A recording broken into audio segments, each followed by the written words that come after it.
Welcome to TNPSC லட்சிய விதைகள் channel. நம்ம சேஞ்ச் ஆன சிலபஸ் அடிப்படையில் தமிழில் வந்து டாபிக் வைஸாக நம்ம பார்த்துக்கிட்டு வரோம். அதன் அடிப்படையில் அறநூல்கள் டாபிக் வந்து நம்ம முழுமையாக கம்ப்ளீட் பண்ணிட்டோம். நெக்ஸ்ட் பார்த்தீங்க அப்படின்னா தமிழின் தொன்மை, அதில் பார்த்தீங்க அப்படின்னா சரியாக ஒரு 7 பார்ட் வந்து நம்ம போட்டோம். ஓகேங்களா? இது வரைக்கும் யாரும் பார்க்கல அப்படின்னா பாருங்கள். அதோட லிங்க் வந்து நான் டிஸ்கிரிப்ஷனில் தரேன். தனி பிளேலிஸ்ட்டு இருக்குது, நீங்கள் போய் செக் பண்ணி பாருங்கள்.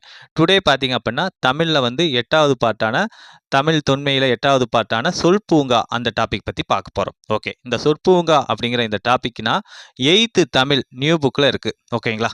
ஓகே, இதில் வந்து ஓரெழுத்து ஒரு மொழி அதை பற்றி நம்ம ஃபுல் டீட்டெயில்டாகவே இந்த வீடியோவில் வந்து நம்ம பார்க்க போகிறோம். ஓகே, பார்ப்போம். அதாவது ஓர் அடிச்சொல்லில் இருந்து பல சொற்கள் கிளைத்து பெருகுவது மொழி வளர்ச்சியின் அடையாளம். ஓகேங்களா? அடிச்சொல் அப்படின்னா என்னன்னா சொல்லோட இன்றியமையாத பகுதி தான் என்ன சொல்லுவாங்க, வேர்ச்சொல் அடிச்சொல்னு சொல்லுவாங்க. ஓகேங்களா? உதாரணமா கேள் அப்படிங்கிறது பார்த்தீங்கன்னா ஒரு வேர்ச்சொல். ஓகேங்களா? இதுல இருந்து தான் என்ன உருவாகும், கேட்டான், கேட்கிறான், கேட்பான், கேட்கின்றான், இப்படின்னு பல்வேறுபட்ட சொற்கள் தோன்றும். ஓகேங்களா? இந்த மாதிரி ஒரு அடிச்சொல்ல இருந்து பல சொற்கள் வந்து கிளைத்து பெருகுவது தான் மொழி வளர்ச்சியோட அடையாளம். ஓகே, தமிழ் மொழி பழங்காலம் தொட்டு இயங்கி வருதல் அதன் பெருஞ்சிறப்பு. ஓகேங்களா? தமிழ் மொழி எத்தனை ஆண்டுகள் தொன்மையுடையது? 3000 ஆண்டுகள் தொன்மையுடையது. ஓகேங்களா? இன்றும் வந்து பேச்சு வழக்கிலும் எழுத்து வழக்கிலும் இருக்கக்கூடிய மொழிகளில் தமிழ் மொழியும் ஒன்று. ஓகே, இந்த தமிழில் வந்து சொல் அப்படிங்கிற அந்த சொல்லுக்கு என்ன பொருள் அப்படின்னா நெல் அப்படிங்கிற பொருள் இருக்குது. ஓகேங்களா? இந்த இதுலேருந்து தான் என்ன உருவாயிருக்கு அப்படின்னா சொன்றி சோறு அப்படிங்கிறதுலாம் சொல் அப்படிங்கிற அந்த சொல்லிலிருந்து தான் என்ன வந்திருக்கு, சொன்றி சோறு அந்த பொருளாக வந்திருக்கு. ஓகே, நெக்ஸ்ட்டு எல்லா சொல்லும் பொருள் குறித்தனவே அப்படின்னு தொல்காப்பியர் அவர்கள் சொல்கிறாரு. ஓகேங்களா? ஓகே, அதாவது தமிழில் பார்த்தீங்க அப்படின்னா இடுகுறி பெயர்கள், காரணமின்றி இடக்கூடிய இடுகுறி பெயர்கள் பார்த்தீங்கன்னா மிக மிக குறைவாக இருக்கும். ஓகேங்களா? காரண பெயர்கள் என்னவா இருக்கும் அப்படின்னா அதிகமாக இருக்கும். ஓகேங்களா? எல்லா சொல்லுமே பொருள் குறித்து தான் இருக்கும் அப்படிங்கிறதா தொல்காப்பியர் அவர்களோட கூற்று. ஓகே, நெக்ஸ்ட்டு மொழி என்பதற்கு சொல் என்பதும் பொருள் அப்படிங்கிறது இருக்கு. மொழினா என்ன பொருள்னா சொல் அப்படிங்கிற பொருள் தரும். ஓகேங்களா?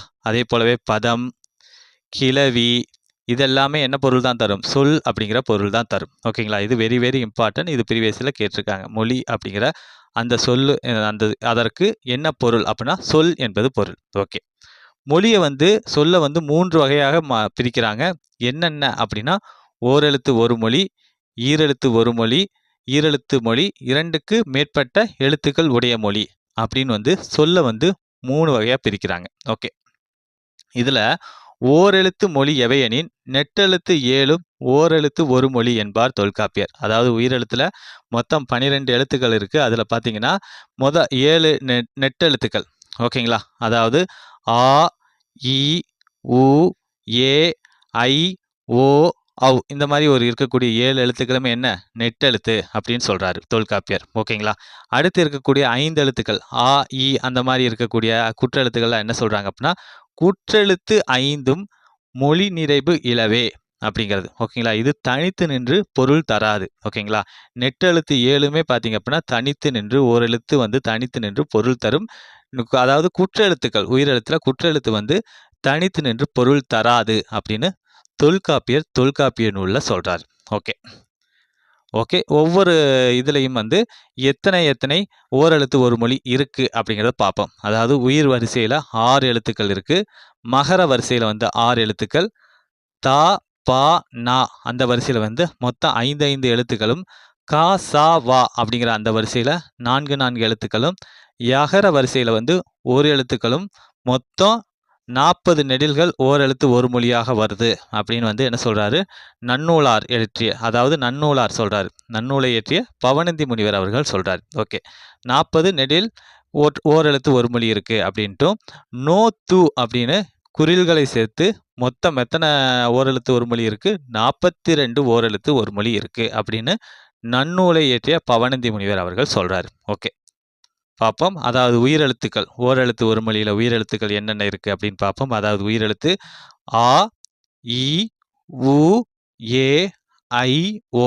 ஓகே, மகர வரிசையில் மா, மீ, மூ, மே, மை, மோ.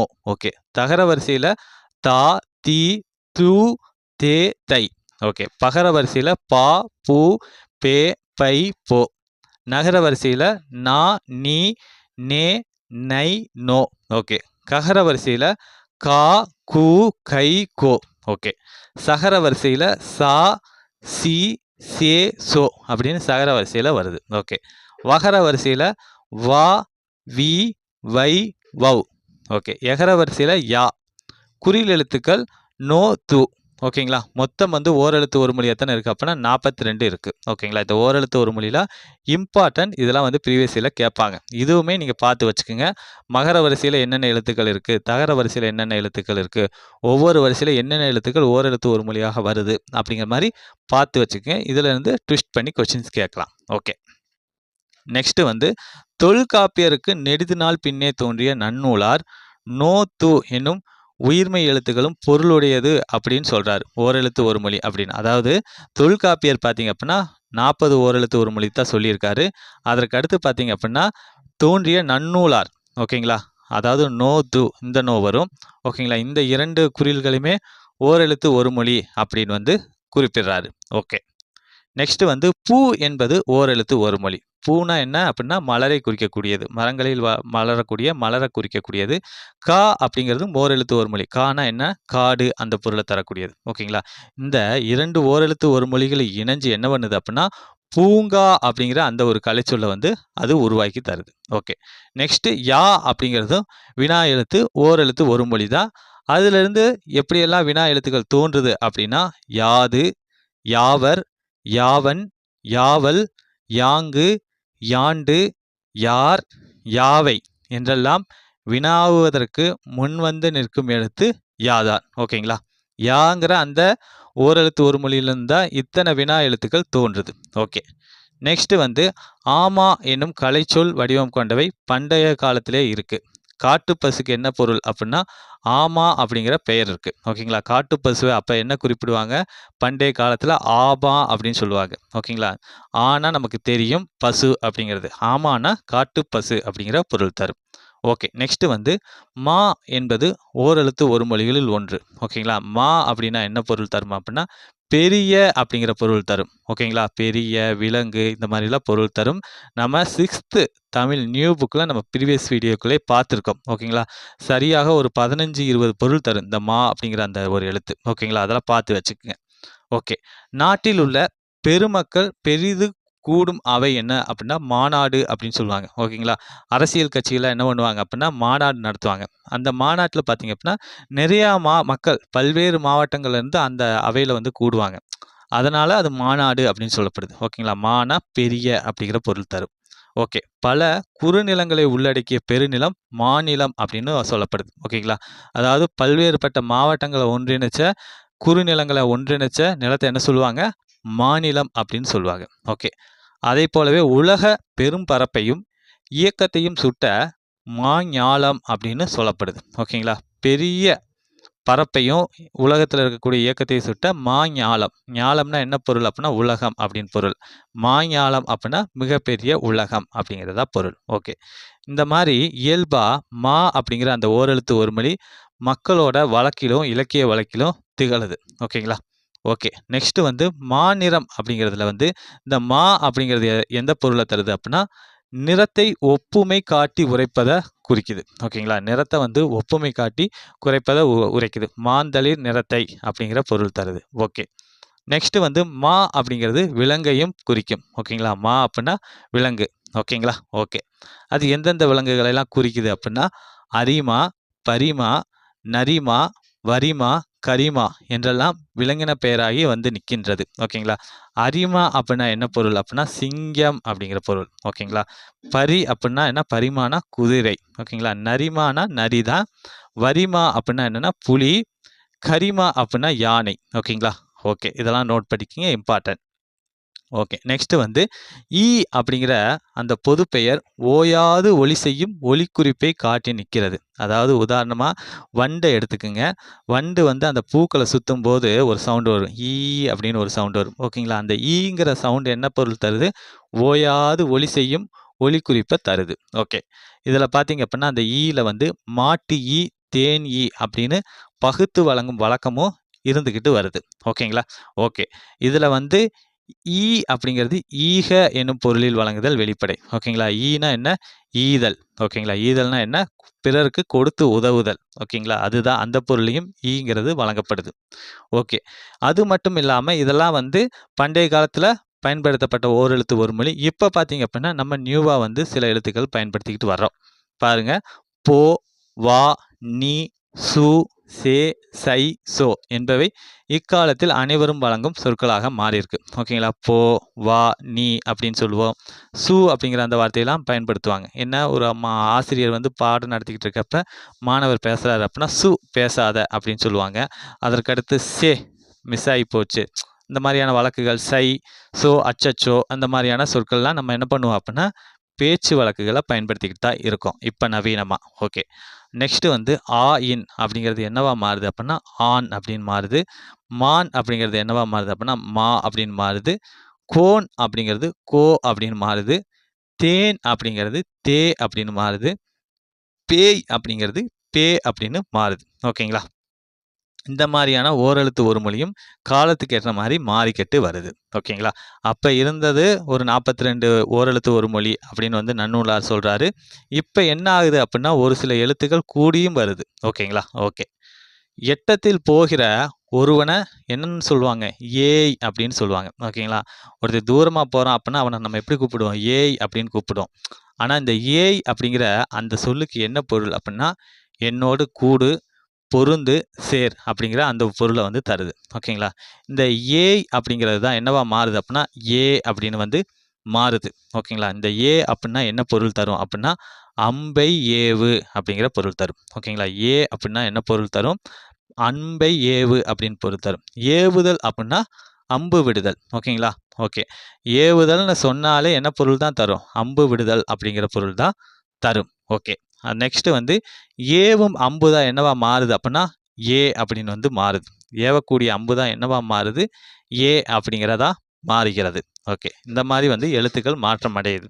நெக்ஸ்ட் அம்பு விரைந்து செல்வது போல சென்று உரிய கடமை புரிபவன் என்ன அப்படின்னா, ஏவலன் அப்படின்னு வந்து சொல்லப்படுது. ஓகேங்களா? ஒரு செயல வந்து அம்பு எவ்வளவு வேகமா போய் செய்யுதோ, அதைப் போல தன்னுடைய கடமைய ஒருத்தன் வேகமா செஞ்சா, அவன என்னன்னு சொல்லுவாங்க அப்படின்னா, ஏவலன் அப்படின்னு வந்து சொல்லுவாங்க. ஓகேங்களா?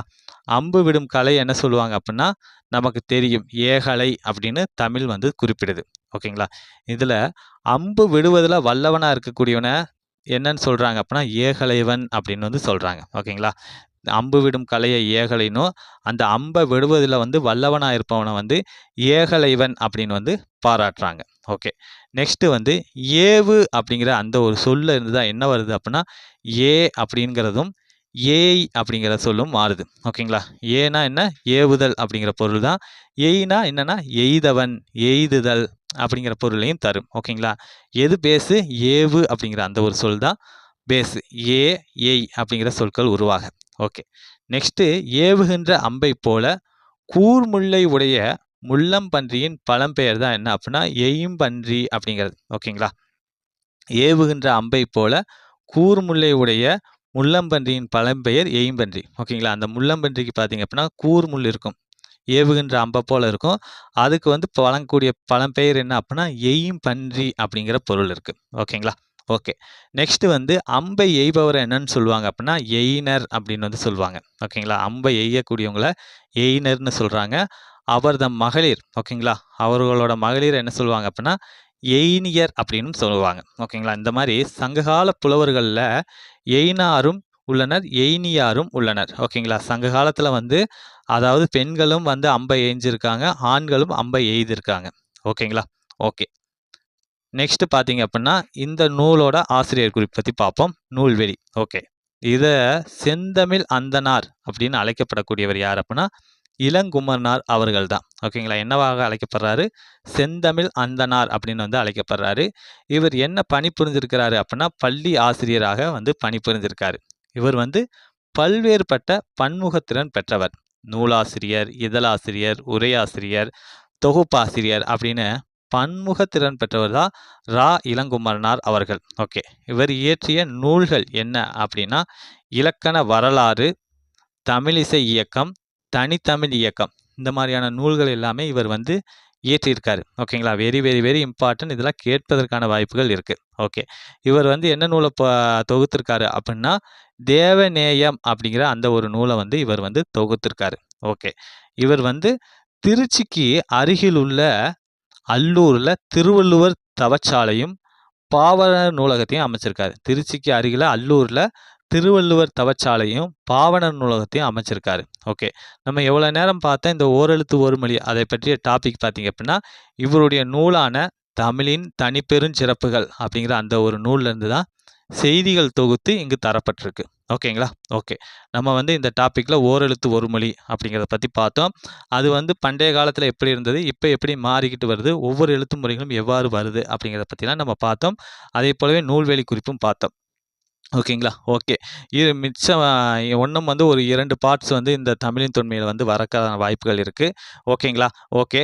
அதனால வந்து மிச்சம் இருக்கிறத வந்து நம்ம அடுத்த வீடியோவுல பார்ப்போம். Thank you.